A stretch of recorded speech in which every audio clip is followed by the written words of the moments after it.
I'ma go shopping with them through the book. Ooh, apparently it's very secret Hogwarts business. And all of a sudden, a burst of flame shoots past Harry. There is dead ass a dragon. Hey guys! Today I'm gonna be reacting to Harry Potter and the Philosopher's Stone.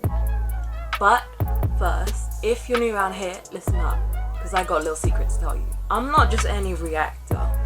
I am Charlotte the Starlet, and I'm a writer. So I don't just react, I review. And the way I do it is simple. If I like something, I add a point, starting from last video's total. And if I don't, I take a point off. And this is my little darling Seth. He loves books as well. This is gonna be his bedtime story. So he's just gonna chill here with me. And that's it. Let's jump in. Oh yeah, Hagrid was gonna take Harry out. Now he and Harry are inside the leaky cauldron. Oh my days, you guys. I can already tell I'm finna lose it in this video. Like, you know how excited I get about the little things in the wizarding world, right? Like, hardly anything has happened and I've already had like 3 meltdowns. But this video is gonna be something. Because do you know what the very first line I just read was? Hagrid just said to Harry, "Welcome to Diagon Alley." Guys, it's already happening. I'm already getting excited. Okay, do you know what? I think since I can't physically be in Diagon Alley with Harry and Hagrid, do you know what I'm gonna do? I'm gonna go shopping with them through the book, okay? Stay with me on this. Like, you know how people window shop? I can do it too. Like, one of the first things Harry sees is a stack of cauldrons in a shop. It says there's copper, brass, pewter, silver, and best one yet, self-stirring. I swear to God, if I was a wizard, every single cauldron I'd have would be self-stirring. No question about it. Oh my, there's even collapsible ones. Collapsible cauldrons. Why the heck don't muggles have this kind of technology? We like to think we're all like modern and innovative. Okay, so first stop for Harry and Hagrid is Gringotts. But on the way there, Harry overhears this woman muttering about how expensive dragon liver is. Yo, that's such a relatable detail. Cause like, even though readers don't know anything about dragon liver or why it's so expensive, we've all had those kind of thoughts about something. No way! Oh my god, the Owl Emporium! Right, so there's tawny owls, screech owls, barn owls, brown owls, and snowy owls. Oh, if I had to pick one. Oh, let me think. I think I'd go with snowy. By the way, with every item Harry has to buy, you guys also have to tell me what you would choose. You don't have a say in this. This is compulsory homework. But yeah, I think I'd go with a snowy owl. If I had to pick an owl. If I'm honest, they wouldn't be my first choice of animal. But since it's what Harry goes with, we'll go for it too. Oh my days. Yo, I forgot about the broomsticks. Oh my days. And then Harry passes this group of boys that are like huddled outside the broomstick shop, and he overhears them talk about how like the Nimbus 2000 is like the newest, fastest model there is. The way these boys are speaking is so accurate. Like, it's realistic to the point where it's giving me anxiety. Just a little bit. Like, I'm getting flashbacks to like my days on the playground. And let me tell you something, it's these exact kind of conversations where kids can easily get excluded. you know? Like, if a group of kids suddenly starts talking about like the latest toy or something that's out, there's always gonna be that one kid in the group who either has no idea what they're talking about, or even worse, they know what they're talking about but knows that they'll never be able to join in because they can't afford it. Oh my days. Do you know what would be my idea of heaven? Just being allowed to roam around in like a wizarding bookshop or a wizarding stationery shop. Like I said, you guys, I'm a writer, and the wizarding world still uses like parchment and quills, you know, and stuff like that. It just turns me on, you know. Whoa. Like right now, J.K. Rowling is describing like a bookshop, and looking at all the stuff in it, oh my gosh, it just sounds incredible. Anyway, they've reached Gringotts now. And do you know what comes with Gringotts? Goblins. If I were a wizard, I have no idea how I'd act around magical creatures. You know, when I'm like first exposed to them. If it happened now, I'd probably be really, really nosy. But if I met them when I was Harry's age, 11, I'd probably just be shy. As a child, I was very different to how I am now. Oh my days, yo. I'm actually in awe. Okay, it says that outside the front doors of Gringotts, there's kind of like a security goblin, but all he does is like open the door for Harry and Hagrid and bow. But then apparently there's a second set of doors which has this like poem engraved on it. I don't know what it is. Yeah, it literally has a poem engraved on it. I'm not gonna lie. This poem is a threat. Like, no doubt about it. It's a threat to any scheming thief. Like, one of the lines is literally, "Thief, you have been warned, beware." And I love the fact that it's like short and to the point, because there's something about it that gave me goosebumps. Like, seriously, I feel like I should be clapping. That was so well written. It rhymed and everything. I don't think I could ever compete with this. Damn it. I actually think I've tried to do something similar to this in like a couple short stories I've done, because I've always loved this kind of trope, you know? But they were definitely nothing special. They were more cringy than anything. Ooh, hold up. So Hagrid is at Gringotts for Harry, but apparently he's got this little like side quest from Dumbledore as well. What? He says he's got a letter from Dumbledore about you-know-what. What the heck is this you-know-what? Exactly! Like, Harry's asking about it as well. Ooh, apparently it's very secret Hogwarts business. Ooh. Oh my days. Now they're like proper heading into like the depths of Gringotts. Like, they just got into a minecart with one of the goblins. Damn. This bit is actually sounding a hell of a lot like one of my short stories I wrote. Way back, years back, when I was still in school. So far, my story and this chapter have both had a poem, an underground staircase, and a bunch of tunnels twisting and turning underground. So the three of them are hurtling through like all these tunnels, right? And all of a sudden, a burst of flame shoots past Harry. There is dead ass a dragon. Harry really is so wholesome and young in this. He's still really inquisitive about stuff.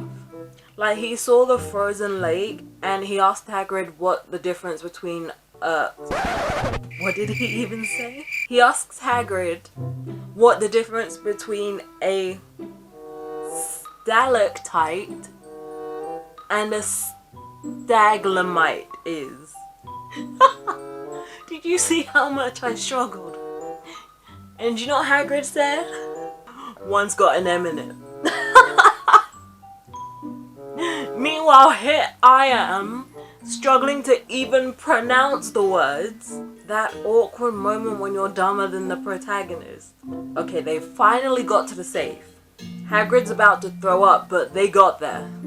And for the first time ever, Harry sees what his parents left him. There's practically an entire mountain of coins. And Hagrid puts some into a bag and explains how, you know, wizarding money works. Right, so after that, the goblin takes them to Vault 713, like Hagrid asked. And Harry watches as this goblin strokes the door of this vault. And all it does is melt away. But Gringotts is one of the safest places in the wizarding world for a reason, guys. Because apparently, if anyone else tried to open the vault, they'd get sucked through the door and trapped in it. Oh my god. Harry asks how often they check if someone's like stuck in a vault. And the goblin says once every 10 years. And you can just tell that's something he relishes. But yeah, like I said, Harry is one inquisitive boy. So when the door to the vault opens, he like tries to like lean past and look in. And he expected to see like mountains of diamonds or something. But apparently the only thing in it was like this small brown package. Oh my days. Imagine, guys, if someone gave you a pouch full of galleons and then took you to Diagon Alley and just said go crazy, where would you go first?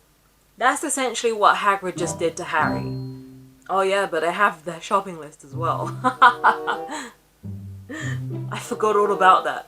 I also love the fact that every so often Harry wonders what the Dursleys would think of what's happening. Like, he already knows that they would be shook, beyond shook, at how much money Harry has. The first place Hagrid takes Harry is the robe shop.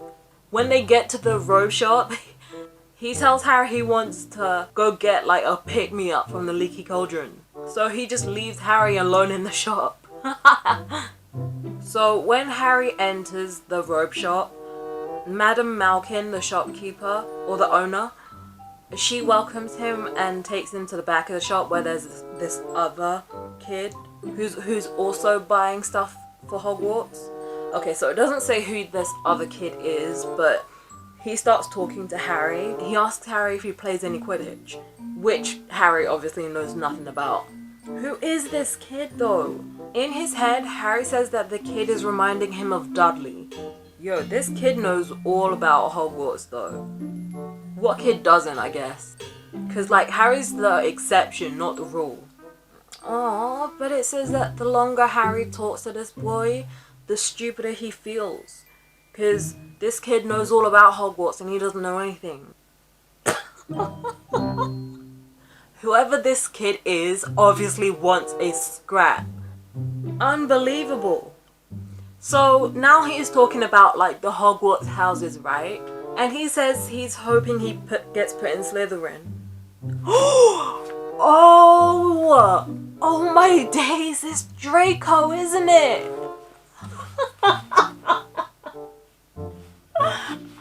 Oh my god. I'm the stupidest girl ever. How the hell could I forget about Draco? Like, let me catch y'all up, alright? So, the main reason I decided to read this book on the channel is because it's been a good, like, 10 years since I have had anything to do with Harry Potter. So, I've forgotten, like, 99% of it. But once upon a time when I was into Harry Potter, 10 years ago, I had a massive thing about Draco. I had such a crush on him. And you know what, that ties in perfectly. Because like I said, Draco just brought up like the Hogwarts houses. And he wants to be put in Slytherin, right? But you know what he says? Like, he legit had no reason to go this far. He was like, imagine being in Hufflepuff. If I got in Hufflepuff, I think I'd leave. Guess who happens to be a proud Hufflepuff? Draco. People underestimate us badgers so much. It never ends well for them though. Anyway, what does Draco expect Harry to say back to that? Draco is really one of them demanding kids who kind of just takes control of whatever room he walks into to whatever extent he's allowed to take control, right? And so naturally, other kids take more of a backseat. And at the age that they're at right now, when a kid like this is, you know, doing his thing, other kids don't really like stand up to them or challenge them. Most kids just end up being like yes men. And that's obviously what Draco's used to. Like when Draco says the thing about Hufflepuff, all Harry says is So I don't really know what Draco was expecting from Harry in that moment. Did he literally just want him to echo his own thoughts back to him? Just be like, yeah, Hufflepuffs, innit? Oh my life. Draco sees Hagrid outside the shop, right? First of all, he points him out and points out how big he is. And second, when Harry's like, oh yeah, that's Hagrid, Draco's like, oh yeah, him. Isn't he a servant or something? I swear to God, it's honestly, it's like he wants to get hit. Then again, I'm 95% sure he's just like mimicking stuff his parents say. Although at this age, it don't sit too comfortably with me at this age. I'd be more likely to let it slide if he was younger, but you're about to start secondary school, mate.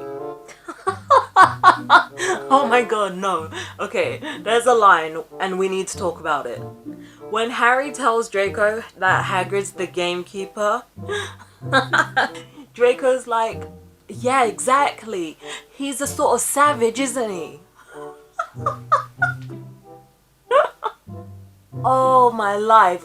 I love and hate the fact that savage doesn't mean what J.K. Rowling wants it to mean anymore. In this scenario, she wants it to mean like barbaric. Like barbarian or something. Not like badass.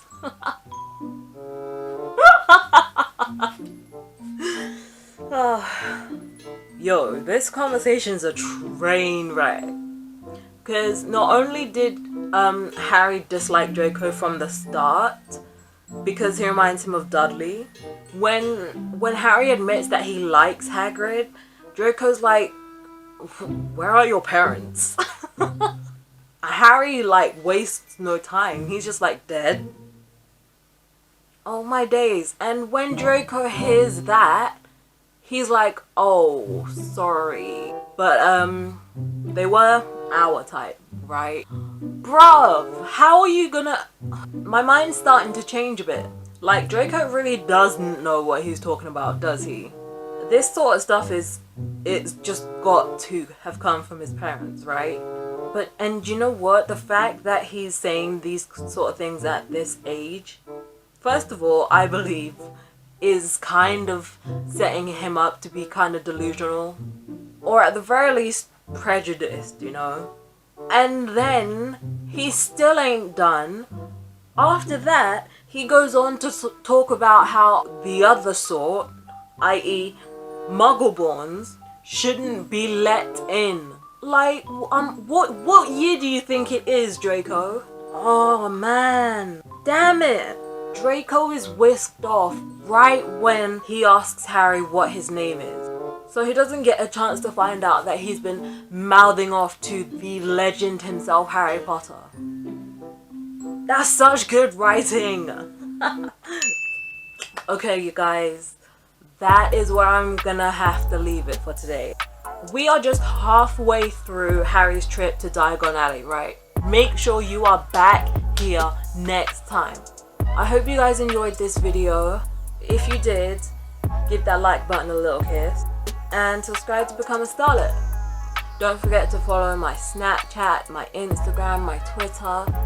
And if you have read something that's just left you shook beyond repair, let me know in the comments. Right.